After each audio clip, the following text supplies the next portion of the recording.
এই ছোট্ট ছোট্ট পায়ে চলতে চলতে ঠিক পৌঁছে যাব সেই চাঁদের পাহাড় দেখতে পাবো।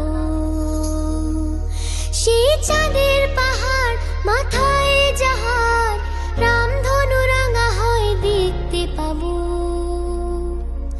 ঠিক পৌঁছে যাব। এই ছোট্ট